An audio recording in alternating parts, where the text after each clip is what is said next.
Hello, welcome to Just Here to Chat with yours truly, Tara Gould.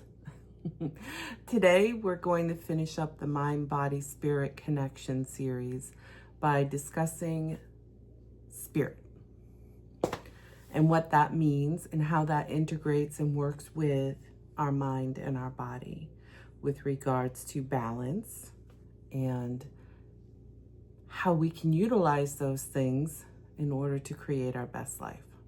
So if you're interested in hearing more, stick around and I'll see you on the other side.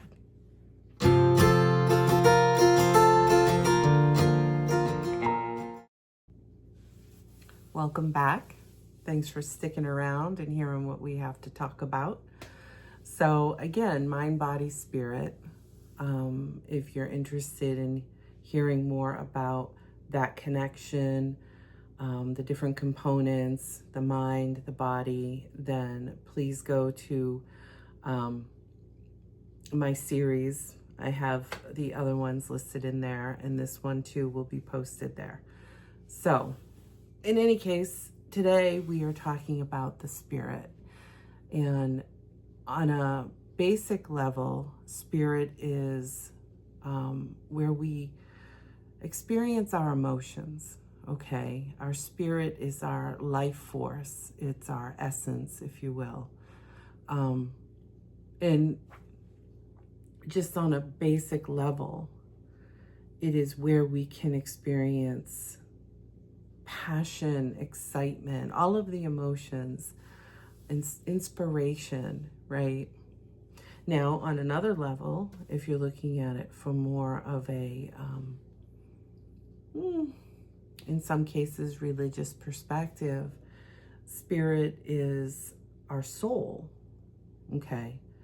A lot of these words, if you watch my videos, you'll hear me talk about how a lot of these words are used, they're synonymous in a lot of ways, okay?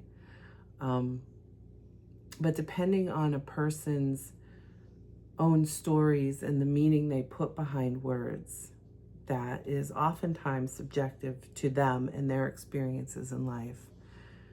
Certain words mean different things to different people, all right? But in any case, some people will say that's your breath of life, right? That's how you create, how you can manifest. Without spirit, your spirit, right? There's no joy. There's no movement forward, okay? And we can see how, where people almost, some people will say, well, they don't have a soul, right? Or they sold their soul or something to that effect. And through stories and movies and other written works of art, we tend to think of that in a concrete way of saying, oh, they went to the crossroads and they did a deal with a demon or something like that. And I'm not saying, to each his own, that could happen, but most of the times it's more subtle than that. When we sell our soul, if you will, or if you look at someone and they have like lifeless eyes, and we see this a lot with people that have so much held trauma in their life that they haven't healed, that it almost bogs them down. We can see that even, there's a reason why they call alcohol spirits, right? Because oftentimes we can see that with any kind of substance abuse where the person just isn't themselves, right? And in some areas of thought, schools of thought, people will say that when you use substances, it can open up and makes your energetic aura or whatever more porous, and therefore demons, okay? And I'm doing that because not everyone believes in those things, okay? I'm not saying right, wrong, or believe this or believe that. I'm just trying to talk about all kinds of schools of thought, so that you kind of have an understanding. sometimes of the deeper meaning, okay? Or just a more palatable way of understanding things, okay?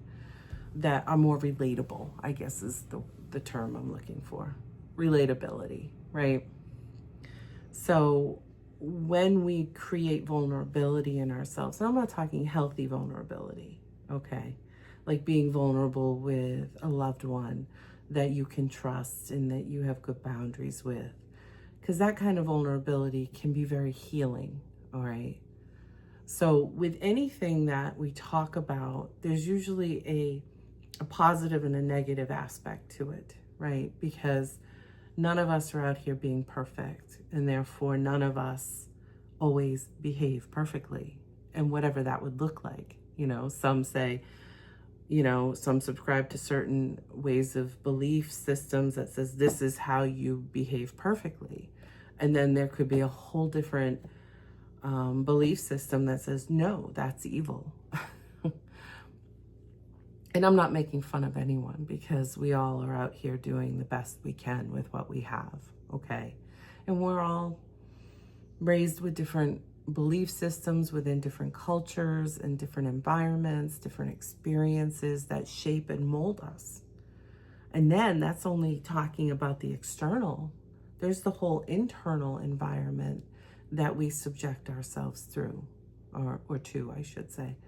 Meaning, oftentimes we create our own limitations through the stories we tell ourselves.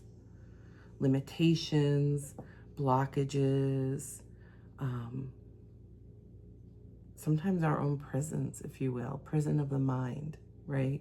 If we ruminate constantly over certain things, we can hold ourselves in an energy or emotional state that isn't necessarily comfortable for us. Now, I'm not going to say discomfort is a bad thing, because most growth happens through some level of discomfort. But there's a difference between challenging yourself and feeling a little uncomfortable versus tormenting yourself and holding yourself in a stuck position, okay? And sometimes we're doing that, but we're doing it through blaming others of doing it to us. So there's a lot of layers to this. But in any case, we experience all of this through our emotional and energetic state, okay? And then we hold that in our body. So oftentimes our thinking, our brain, our belief systems trigger the emotions that then sit in our body, okay? But it's not necessarily that linear, because it can bounce back and forth between the three, almost like a pinball game, right? So at any given time, unless you're really tracking your behavior chains, it's uncertain as to what's triggering the next chain of events, okay? But that's really good work if you want to focus on making those connections within yourself and healing. If you have like recurring triggers and you really want to dig into those, when they happen, sit with your behavior chain. Figure out what's the stimuli, what's happening in my environment, or internally, externally, it doesn't matter, but what's happening that then set me on this trigger. Like, what is the trigger and how is that impacting me? And let me check in with my mind, my thinking, my body, my physicality, and my emotions. And then what kind of urges are coming up for me? Oftentimes it's distraction urges, whatever that may be for you. Distractions can happen through all of our senses, quite truthfully. So even though we can use our senses in a maladaptive way where we're distracting and not sitting with the emotion in order to be able to integrate it, process, heal from it, right? We can also use those things as skills. Right? So distress tolerance skills are usually accessed through our senses. You think about a beautiful scene or a piece of art. You see that with your eyes. You don't necessarily have to hear that, but you see it and it inspires you in your soul, right? In your heart area, your spirit. Or maybe it puts a smile on your face, like when I see a butterfly, or I look at beautiful flowers that just grow naturally. Or if I'm meditating and I see like a little chipmunk or something and it comes close by, it puts a smile on my face. That's skillful in the sense, it's not always deliberate. It's skillful when it's used deliberately. When we have it just kind of happen, then we can look at that more of like a synchronicity, okay? Because that's like, I can sit in gratitude now because that really made me feel happy or joyful or excited or even just peaceful and calm, which are usually more of the positive emotions that we like to feel and that we look to feel. Or how can I reword that? How we want to feel. Okay. Sorry. I go off. I go on a tangent and then it's like, all right, making up my own words and, you know, my own improper English. In any case, sorry. It's almost bedtime, so I'm a little silly. I'm ready for bed. But in any case, so, you know, that can be a skill or a distress tolerance is how do I reset my body? Maybe I splash cold water on my face, or I run cold water on my wrists, put some cold water on the back of my neck, right? One example, I do some breathing techniques. Maybe I go out barefoot and I walk on the ground. Maybe I look through pictures of happy memories or just pictures of beautiful sceneries or videos of puppies. I don't know. Everyone's different as to what they need to feel. But when we experience these different things, make a note of it so that if you're feeling a particular way and you want to get back to feeling however a particular video made you feel, then you can just watch the video. A fun movie I like to watch if I'm just looking to laugh or smile or feel lighthearted, maybe I got stuff going on in my life or something, is it's Music and Lyrics with Hugh Grant and Drew Barrymore. It's such a fun movie. It's a short movie. I don't know if you classify it as a rom-com. I think so. It's lighthearted, it's funny, but it's got I don't know, I love it. And it also kind of pulls you back to the 80s, which is when I was like in high school. So I love the 80s music and I don't know, fun stuff. But I will put that on if I'm looking to lighten my mood. If I have the time to, I'll throw that movie on. Because it just makes me laugh. It makes me feel a particular way.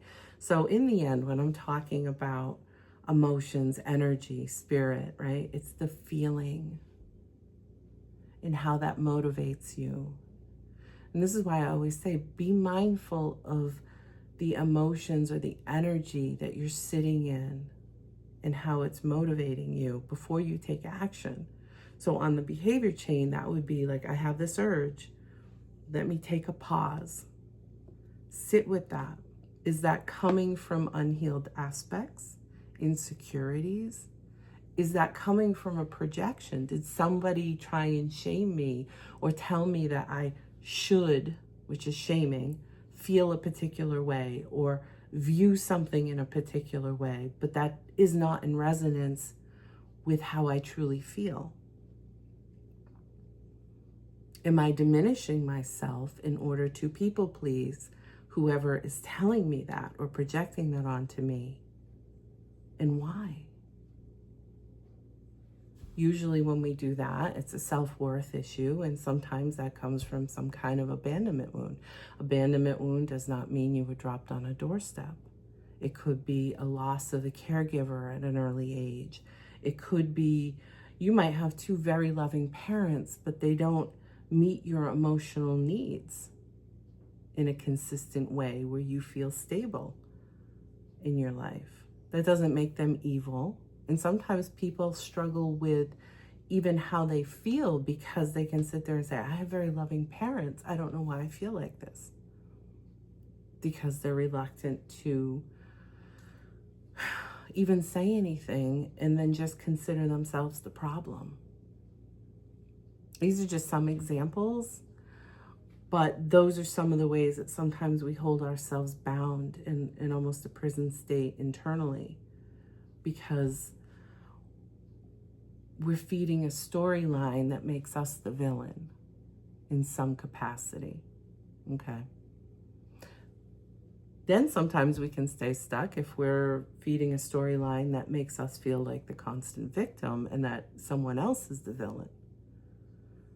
True balance is when we can have self-accountability while also holding others accountable too. We're not all getting severely wronged all the time, but you live long enough, you've experienced some level of trauma in your life. It's probably a lowercase t, unless you've actually gone through a big T. Okay? Lowercase t's are usually the things that kind of are enough to distort our thinking, our belief systems, and can be triggering as far as insecurities and things like that go. Big T can literally be PTSD. Okay. And you can heal that under the right conditions and with the right work. But most, well, I don't even want to say most. Sometimes people struggle with that if they struggle with the self-accountability. And I'm not saying anyone is self-accountable for being attacked or for someone else getting into a car accident while you're in a passenger seat or something like that. That's not what I'm talking about, okay? We don't blame the victims, if you will, but even if you've been victimized in your life, that doesn't mean you have to identify with being a victim. It's one thing to hold space for yourself and compassion and say, I was wronged, okay? Without identifying with always being wronged. Because when we do that, we never own our wins, really. Because we always feel diminished in some capacity. And not everyone feels that way, okay? So this is the thing, like I'm talking to whomever's listening, whether in the here and now or 10 years from now. We're putting this out into the universe and with the intention that whoever needs to hear it, when they need to hear it, will hear it. That's my intention. So depending, whoever hears this, right, everyone is going to have a different kind of take on it. So take what resonates for you and leave the rest. I hear that a lot, and I like that saying. I do, because not everything is going to resonate with you in the moment. I have personally watched things or listened or read things and kind of like, that doesn't make sense to me, or I don't relate to this. And then maybe I go through some experiences in life and I'm like, that reminds me of, and then I go back and I'm like, oh, now it makes sense to me. Sometimes it's a timing thing. So it's never an all or nothing thing. Did you catch that? Most things are not all or nothing, okay? However, as human beings, we tend to overgeneralize and then undergeneralize in areas where it can help us. like skills sometimes. We use skills in certain areas of our life, but we don't generalize those skills to other areas. I did a video on that at one point. But in any case, as far as the spirit goes, that's what makes life worth living. Okay, so the emotions that can punish us or feel like we're being punished because we feel them so strongly. And again, everyone feels emotions on different levels, much like pain receptors. Okay, so some people just experience emotions far more strongly than somebody else. Similar to physical pain, which is why at the hospital they have the 1 through 10 with the smiley faces, because one person's 9 can be another person's 4. Well, the same thing goes with emotions. Okay. So in any case, those same emotions that can fill us with elation and joy and inspiration and passion, right, can also be the same emotions that trigger us into fear, anxiety, depression, sometimes even apathy, right? Or even rage. A lot of people go to anger because at least anger doesn't shut you down. It may lead you in a direction of regret, depending on how you're utilizing the energy, but it doesn't shut you down. Whereas apathy, you pretty much shut down. So again, be mindful of the energy, the emotion behind your motivations, behind your urges, okay? Am I doing something out of insecurity, out of fear? Or am I doing it out of flow and acceptance and love? That's the importance of spirit, okay? And now I'm just talking about the human being, okay? Oftentimes you'll hear people refer to spirit, and we're talking about the spirit realm, okay? Whether you're talking about God, source, or you're talking about angels or other things like that. I mean, me personally, I believe in a lot of things. I do. I've experienced a lot of things to make me believe, in all honesty. So you do you. However, ultimately, the spirit within us is what allows us to be open to guidance of any kind, right? So also be mindful what kind of guidance we are getting, and how does that feel in my body? How does that feel in my heart? Does it resonate, or is that urge or emotion that's pushing me in that direction based in a lower vibrational state, like fear, insecurity? That's connecting your own dots. And the more you can connect those dots, the more you're going to be able to discern what is in alignment with your best and highest good. And that, my friend, is how we create our best life. So I hope that helps. If you have any questions, please feel free to reach out. Otherwise, I am wishing you all the best, and I will talk to you again soon. All right. Have a good one.